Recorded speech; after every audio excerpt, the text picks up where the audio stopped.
Hey guys, this is Preeti. Welcome back to my channel. दोस्तों, आज हम बात करने वाले हैं 2016 released psychological mystery thriller movie के बारे में, जिसका नाम है अ हिडन लाइफ।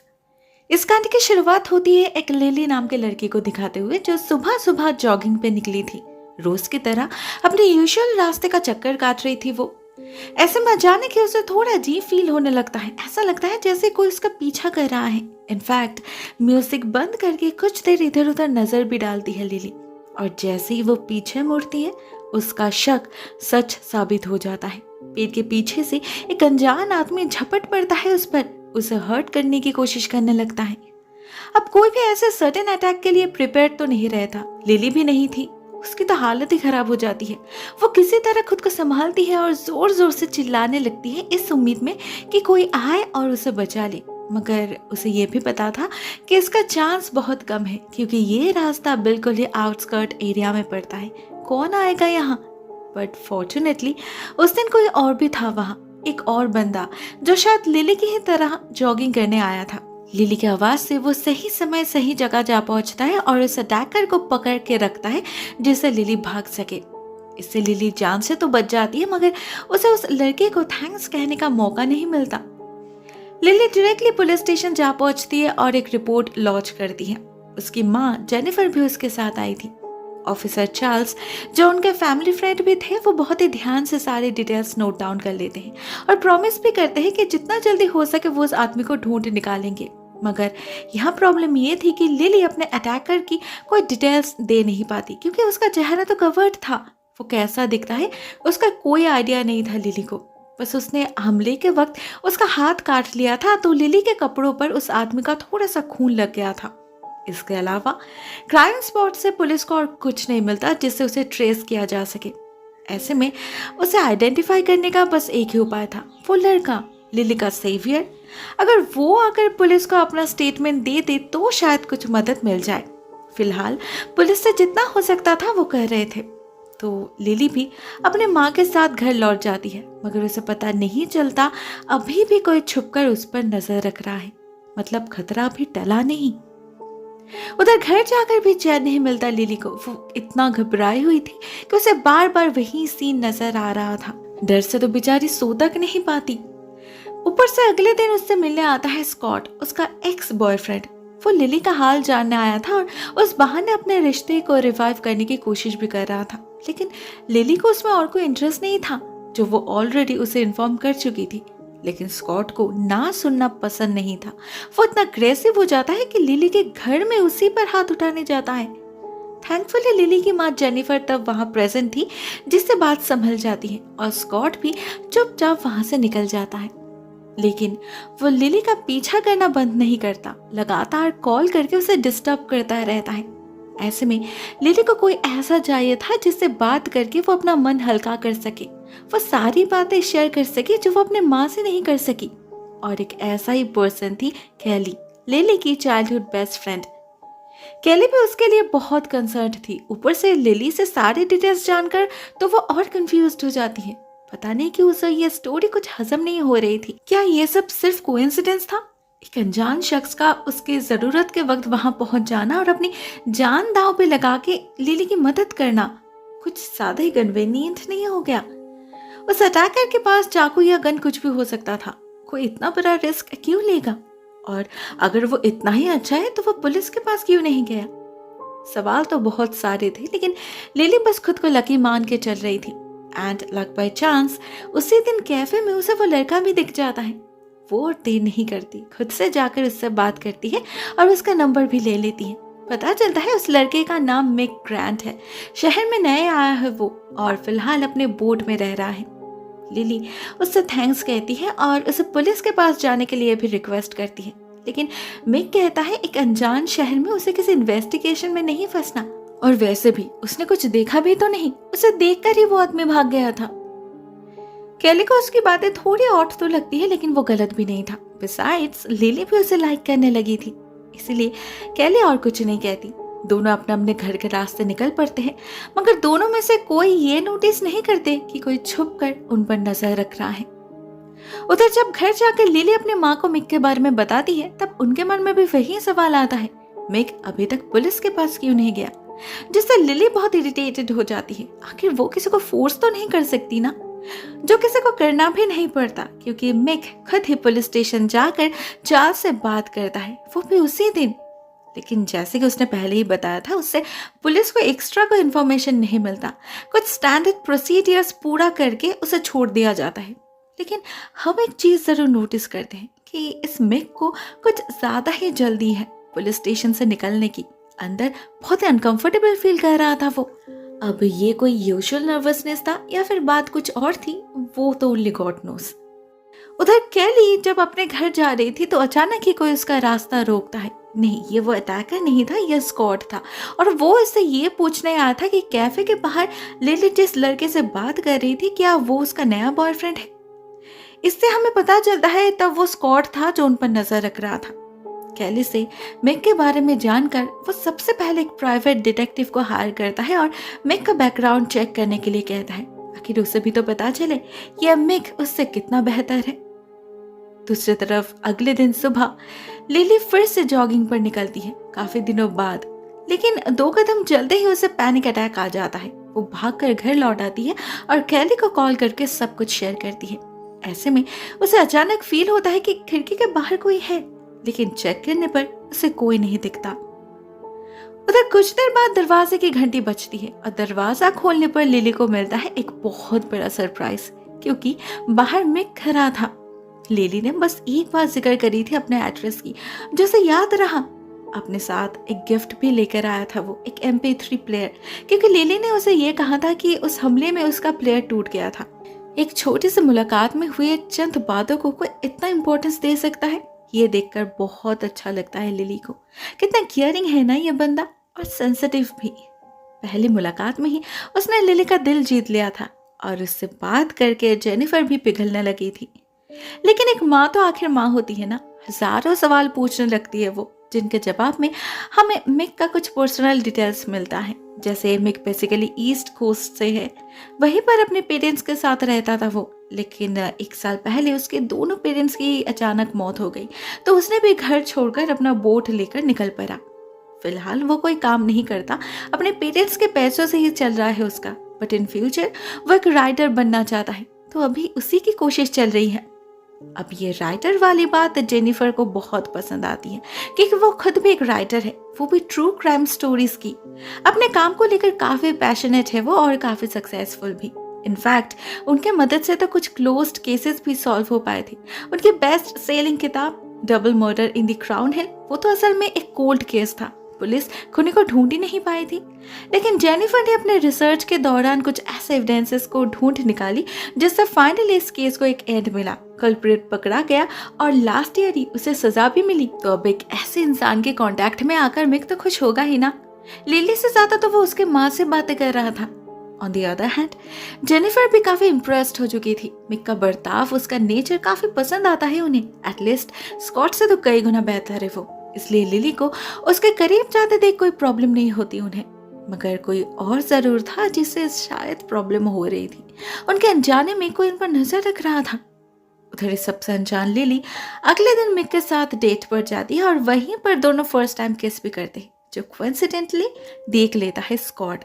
अब एक कोइंसिडेंस था या इंटेंशनल वो तो नहीं पता, लेकिन उसी दिन से स्कॉट हाथ धोकर मिक के पीछे पड़ जाता है। लेकिन बहुत कोशिश करके भी उसे उसके बारे में कोई डिटेल्स नहीं मिलता।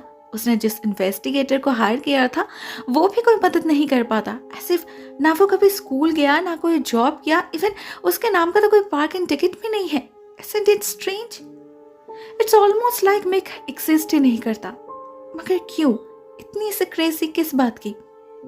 एक्जेक्टली यही बात समझाने स्कॉट जाता है जेनिफर के पास, लेकिन वो उससे बहुत नाराज थी, इसलिए उसकी एक नहीं सुनती। मगर उसके बातों को कंप्लीटली डिनाई भी नहीं कर पाती जेनिफर। आखिर सवाल लिली के सेफ्टी का था, मगर खुद लिली इस बात को समझ पाए तब ना। स्कॉट के बातों पर भरोसा करके वो मिक पर शक करना नहीं चाहती थी और इसके लिए वो अपने माँ से भी लड़ जाती है। उसे लगा था एटलीस्ट कैली उसका साथ देगी, मगर वो तो पहले से स्केप्टिकल थी। वो लिली को रोकते तो नहीं क्योंकि वो रुकने वाली थी नहीं, तो बस केयरफुल रहने के लिए कहती है। मगर प्यार में सही गलत का फर्क कर पाना इतना आसान तो नहीं होता, इसीलिए लिली का सारा गुस्सा जा गिरता है स्कॉट पर। वो क्लब में जाके उसके सारे दोस्तों के सामने बहुत इंसल्ट करती है उसकी और उससे दूर रहने के लिए भी कहती है। मगर स्कॉट इस इंसल्ट को आसानी से हजम नहीं करता। वो अग्रेसिवली लिली पर चिल्लाने लगता है और फिजिकली उसे हर्ट करने की कोशिश भी करता है। थैंकफुली ठीक यही समय मिक वहां जा पहुंचता है और लिली को बचा लेता है। मगर इसका आफ्टर इफेक्ट भयानक होता है।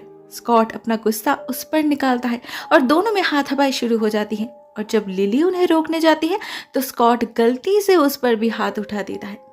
अब भले ही ये एक एक्सीडेंट था, अनइंटेंशनल था, मगर इससे लिली स्कॉट से और नफरत करने लगती है। मामला सुलझने की जगह और बिगड़ जाती है और स्कॉट का फ्रस्ट्रेशन भी दुगना हो जाता है। उधर उसी शाम जेनिफर के साथ भी एक हादसा होता है। जब वो अपने ऑफिस में काम कर रही थी तो हमें घर के बाहर एक अनजान शख्स दिखता है, उस पर नजर रखते हुए। उसने भी ब्लैक हुडी पहना था और दिखने में बिल्कुल उसी अटैकर की तरह लग रहा था जिसने लिली पर हमला किया था। तो क्या अभी उसका शिकार जेनिफर बनने वाली है? हम देखते हैं वो बहुत ही इजीली घर के पीछे वाले दरवाजे से घर में घुस जाता है और एक रस्सी से जेनिफर को स्ट्रैंगल करने लगता है। बेचारी जेनिफर हेल्पलेसली छटपटा रही थी। वो लिली भी घर में नहीं थी। वो गई थी कैली के पास अपने घाव का इलाज करने, बट सही समय घर लौट भी आती है वो, और शायद उसे देखकर ही वो अटैक कर भाग भी जाता है। तब तक जेनिफर बेहोश हो चुकी थी तो लिली ही पैरामेडिक्स को कॉल करती है और साथ में चार्ल्स को भी। पुलिस आती है, पूरे घर की तलाशी ली जाती है और उसे सर्च के दौरान उन्हें एक फोन मिलता है जो शायद अटैकर का हो सकता था, तो उसे फोरेंसिक के लिए भेज दिया जाता है। इधर तब तक जेनिफर का होश भी लौट चुका था, जो एक बार देखते ही लिली के घाव को पहचान लेती है। भले ही वो बार बार कहती है ये एक एक्सीडेंट था, मगर जेनिफर नहीं मानती। मजबूरन लिली को स्कॉट का नाम बताना ही पड़ता है और उधर चार्ल्स को भी उस फोन के ओनर का नाम पता चल जाता है, जो कोई और नहीं खुद स्कॉट ही था। इनफैक्ट उस फोन में तो कुछ ऐसे फोटोज भी थे जिससे क्लियरली पता चल रहा था कि वो पिछले कई दिनों से लिली को स्टॉक कर रहा है और उस दिन सुबह उस पर हमला भी शायद स्कॉट ने ही किया था। और थोड़ा ढूंढने पर उन्हें स्कॉट के गाड़ी से वो ब्लैक हुडी भी मिल जाता है जिसे लिली और जेनिफर आइडेंटिफाई कर पाते हैं। किसी को समझने में देर नहीं लगती, ये पूरा खेल ही स्कॉट के जेलिसी का था। लिली उसे इग्नोर कर रही थी, ये शायद उससे सहन नहीं हुआ। उसने जरूर उसे डिस्टर्ब करने के लिए ये सब प्लान किया होगा। और लिली की लाइफ में मिक के एंटर करने के बाद तो उसकी जेलसी और बढ़ गई। आज सुबह जो कुछ भी हुआ उससे वो समझ गया कि वो सामने से मिक का कुछ बिगाड़ नहीं पाएगा। शायद इसीलिए उसने ये रास्ता चुना। वैसे भी जेनिफर पर उसका गुस्सा तो बहुत पहले से था। उसने उसे घर से निकाल जो दिया था और उसके बेटी ने आज सबके सामने उसका इंसल्ट किया, तो हो सकता है अपनी ह्यूमिलिएशन का बदला ले रहा हो स्कॉट। कारण बहुत कुछ था, साथ में एविडेंस भी। तो इधर स्कॉट को अरेस्ट किया जाता है और उधर उस हुडी को भेजा जाता है डीएनए टेस्ट के लिए। इसी बीच एक और कांड होता है। पुलिस को एक पार्क से एक अनजान शख्स की लाश मिलती है। अब देखकर तो लग रहा था कि उसने एक्सेसिव ड्रिंक करके सुसाइड करी थी, क्योंकि उसके पास एक बॉटल पड़ा था, मगर एक्चुअल रीजन ऑटोप्सी के बाद ही पता चलेगा। तो वो जब तक उसका रिजल्ट नहीं मिल जाता, चार्ल्स स्कॉट के खिलाफ सारे एविडेंसेस कलेक्ट करने में लग जाता है, क्योंकि उसे पता था कि स्कॉट एक काफी रिच एंड इन्फ्लुएंशियल फैमिली से बिलोंग करता है। उसके गुनाह साबित करने के लिए उसे किसी ठोस सबूत की जरूरत होगी और उसका डीएनए टेस्ट ही होगा वो सबूत। एट द सेम टाइम हम लिली को देखते हैं कैली से बात करते हुए।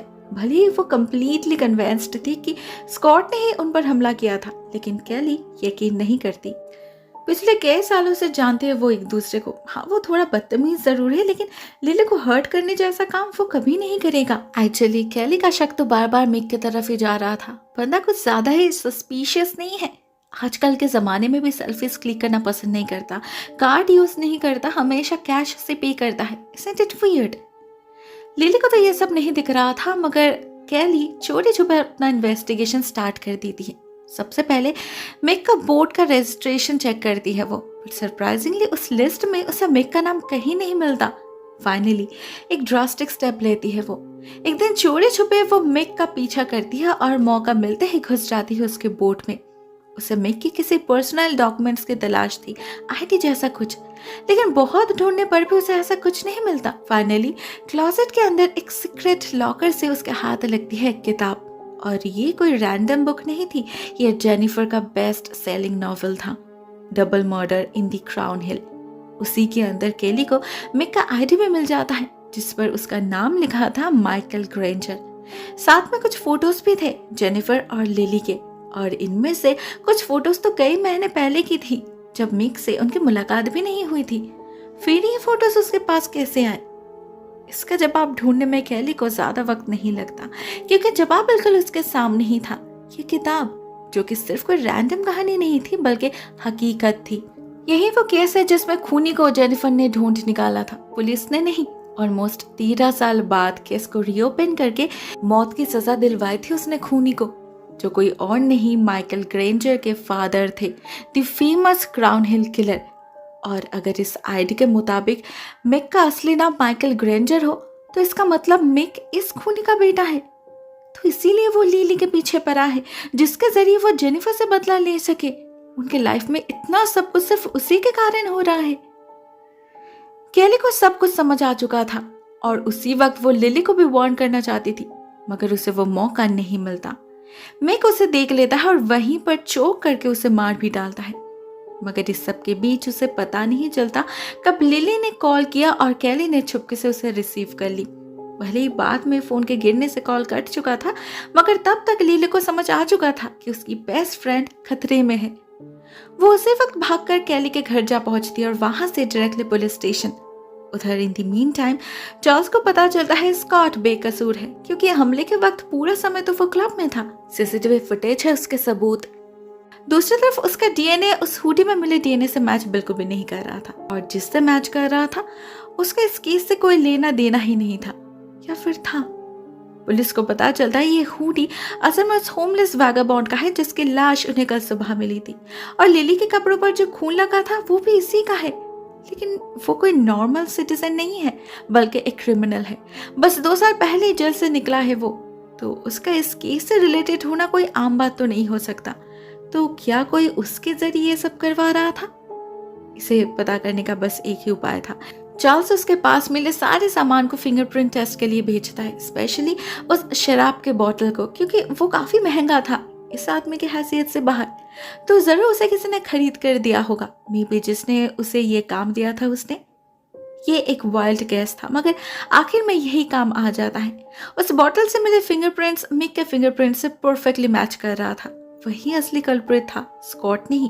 शायद इसीलिए पुलिस स्टेशन आना नहीं चाहता था वो, और स्टैंडर्ड प्रोसीडियर के नाम पे फोटोज क्लिक करना, फिंगरप्रिंट्स देने में भी दिक्कत हो रही थी उसे। शायद अपने प्लान को कुछ ज्यादा ही फुल प्रूफ बनाने की कोशिश में था मिक, लेकिन आखिरकार उसकी चोरी पकड़ी गई। लिली के लिए ये सच यकीन करना मुश्किल हो रहा था। शायद इसीलिए मिक जब उसे कॉल करता है वो और अपने आप को होल्ड नहीं कर पाती, डायरेक्टली उसे अक्यूज करती है और केली के बारे में भी पूछती है। इससे मिक अलर्ट हो जाता है और अपना फोन भी तोड़ देता है, जिससे पुलिस और उसे ट्रैक न कर पाए। उधर चार्ल्स लिली को एक ऑफिसर के साथ घर भेज देते हैं, जिससे वो उन पर नजर रख सके, और खुद जाते हैं मिक को ढूंढने उसके बोट पे। वहां उसे मिक तो नहीं मिलता, लेकिन केली की लाश जरूर मिल जाती है। दूसरी तरफ स्कॉट कस्टडी से आजाद हो चुका था, तो ऐसे में उसे अपने प्राइवेट डिटेक्टिव से एक मैसेज मिलता है कि उसे मिक के बारे में कुछ एक्सक्लूसिव इंफॉर्मेशन मिला है, तो जितना जल्दी हो सके स्कॉट उनके ऑफिस आ जाए। अब इसे देखकर तो स्कॉट का दिल गार्डन गार्डन हो जाता है, और इमीडिएटली वो उसके ऑफिस भी जा पहुंचता है। उसे लगा था जरूर कुछ धमाकेदार होगा जिससे वो मिक को लिली के सामने नीचा कर पाएगा, लेकिन वहां जाने पर उसे उस डिटेक्टिव की लाश मिलती है, और मिलता है मिक, जो उसी के लिए इंतजार कर रहा था। पता चलता है ये मैसेज तो एक्चुअली एक ट्रैप था स्कॉट को यहाँ लाने का, ताकि वो ये साबित कर सके कि स्कॉट ने इस डिटेक्टिव को पैसा दिया था मिक के खिलाफ नकली सबूत फोर्ज करने के लिए। वो सब डीएनए, फिंगरप्रिंट का खेल सब नकली था, स्कॉट का प्लान था। उस डिटेक्टिव को तो मिक ने ऑलरेडी मार दिया था, अब स्कॉट को भी मार डालता है, वो भी कुछ इस तरह से जिससे लगे कि यह एक सुसाइड है। अब सुसाइड क्यों, उसका पता हमें आगे चलेगा। एक्चुअली ये उसके प्लान का फर्स्ट स्टेप था, आधे से ज्यादा स्टेप्स तो अभी बाकी है। तो फिलहाल स्कॉट के लाश को छुपा के मिक जाता है लिली के घर उसका ब्रेन वॉश करने। वहां जो ऑफिसर उन्हें गार्ड कर रहे थे उसे भी मार डालता है वो, और फिर कॉल करता है लिली को। उससे कहता है ये सब एक साजिश है, उसे फंसाया जा रहा है। लेकिन वो शायद भूल चुका था कि यह फोन उसका नहीं है, केली का है। अगर उसने सच में कुछ किया नहीं होता तो उसके पास केली का फोन कहां से आया? इस बात की भनक लगते ही मिक की आवाज अचानक ही बदल जाती है और पागलों की तरह घर में घुसने की कोशिश करने लग जाता है वो। जेनिफर ने तब तक घर के सारे डोर्स एंड विंडोज लॉक कर दिया था और चार्ल्स को भी कॉल कर चुकी थी, मगर 911 पे कॉल नहीं लग रहा था उनका। वो ऑफिसर भी मर चुका था, ऊपर से घर में बिजली भी नहीं थी। तो ऐसे में चार्ल्स के आने का इंतजार करने के सिवा और कर भी क्या सकते थे दोनों। फॉर्चुनेटली चार्ल्स को आने में ज्यादा देर नहीं लगती और वो सबसे पहले मेन स्विच ऑन करने जाता है, मगर बाहर निकलते ही मिक अचानक उस पर वार करके उसे बेहोश कर देता है और इसके कुछ देर बाद ही अचानक ही घर का सिक्योरिटी अलार्म बजने लगा था। जब जेनिफर और लिली जाकर देखते हैं तो उन्हें पता चलता है उनका मेन डोर टूट चुका है, मतलब मिक शायद घर में घुस चुका है। अब ऐसे में उनका रखवाला कोई नहीं था, उन्हें खुद ही खुद को सेव करना था। इसलिए जेनिफर लिली को उसके कमरे में जाकर दरवाजा लॉक करने के लिए कहती है और खुद एक चाकू लेकर मिक को ढूंढने निकल पड़ती है। इस अंधेरे में वो कहीं से उन पर अचानक वार करती, इससे पहले वो ही उसे लोकेट करना चाहती थी। लिविंग रूम से उसे किसी की आहट आती है तो वो उसी तरफ जाती है, मगर वहां उसे मिक नहीं बल्कि चार्ल्स मिलता है। मिक ने उसके हाथ पैर और मुंह बांध के छोड़ गया था, मगर वो खुद था कहाँ? इसका जवाब लिली को मिलता है क्योंकि मिक उसके कमरे में उसके पीछे ही खड़ा था। लिली के वहां जाते ही वो उसे पकड़ लेता है और अपनी सारी गुनाह कबूल कर लेता है। उसने लिली को कितने दिनों से स्टॉक किया, कैसे सारा प्लान रेडी किया और कैसे धीरे धीरे स्कॉट को अपने जाल में फंसाकर उसे स्केपगोट बनाकर अपने प्लान को अंजाम दिया। उसी ने तो उसके फोन को चुराया था जिससे उसमें लिली के फोटोज डाल सके, और उसके गाड़ी के ट्रंक से जो हुडी मिली थी वो भी उसी ने रखा था। यहाँ पर मिक ये भी एक्सेप्ट कर लेता है कि उस क्रिमिनल को भी उसी ने हायर किया था लिली पर अटैक करने के लिए, जिससे उसे उसके लाइफ में एंट्री मिल सके। और फिर उसका काम खत्म होने के बाद उसने उस आदमी को भी खत्म कर दिया, जिससे उसके रास्ते पर और कोई कांटा ना रहे। पिछले 1 साल से सब कुछ प्लान किया था उसने और उसी हिसाब से एग्जीक्यूट भी किया। ये उसके प्लान का आखिरी पड़ाव था, तो अभी उसे सच्चाई एक्सेप्ट करने में कोई प्रॉब्लम नहीं थी क्योंकि उसे पता था इसके बाद वो लिली को मारने ही वाला है। इवन उसकी माँ और चार्ल्स को भी कहीं कोई सुराग नहीं छोड़ेगा वो। मगर इस सब का दोष पड़ेगा बेचारे स्कॉट पर। उसके एग्रेसिव नेचर के बारे में तो ऑलरेडी सबको पता है, तो सबको लगेगा स्कॉट ने अपने जेलसी के आग में पागल होकर इन सभी का खून किया और फिर खुद सुसाइड कर ली आउट ऑफ रिपेंटेंस। इससे मिक का रिवेंज भी पूरा हो जाएगा और उस पर कोई दाग भी नहीं लगेगा। प्लान बहुत अच्छा था, लेकिन ऐसा होता नहीं। जैसे ही मिक दरवाजा खोलता है चार्ल्स अंदर घुसने जाता है और मिक उसे शूट कर देता है। उधर जेनिफर और लिली दोनों मिलकर हमला कर देते हैं मिक पर। उनमें हाथापाई होने लगती है, जिस चक्कर में उसके हाथ में थमा चाकू उसके अपने ही पेट में घुस जाता है और वहीं पर उसकी मौत भी हो जाती है। नेक्स्ट सीन 1 साल बाद की है। हम देखते हैं चार्ल्स बिल्कुल ठीक है और अभी वो जेनिफर और लिली के साथ उन्हीं के घर में रहता है। जेनिफर के लिए उसके दिल में फीलिंग्स तो पहले से ही था और पिछले साल उस हादसे के बाद जेनिफर ने भी इस रिश्ते को एक्सेप्ट कर लिया है, जिससे लिली बहुत खुश है। आफ्टर ऑल अपनी माँ को अकेले स्ट्रगल करते देखना उसे बिल्कुल भी पसंद नहीं था। उधर जेनिफर ने उस हादसे पर एक स्टोरी भी लिखी है, जिसके बदले उसे काफी जेनरस अमाउंट मिला है। उस पर एक फिल्म जो बनने वाली है, मगर उसने डिसाइड कर लिया है कि यही उसका लास्ट ट्रू क्राइम स्टोरी था। इसके आगे वो फिर कभी इस जॉनर में नहीं लिखेगी। अपने परिवार के मामले में और कोई रिस्क लेना नहीं चाहती थी वो। दोस्तों, ये कहानी यहीं पर एंड हो जाती है। काफी सिंपल स्टोरी थी मगर इंटरेस्टिंग भी। आपको यह वीडियो कैसी लगी? Write down in the comment section. आज के लिए बस इतना ही दोस्तों। Thank you so much for watching this video. बहुत जल्द मिलते हैं किसी अन्य वीडियो के साथ। तब तक के लिए टेक केयर।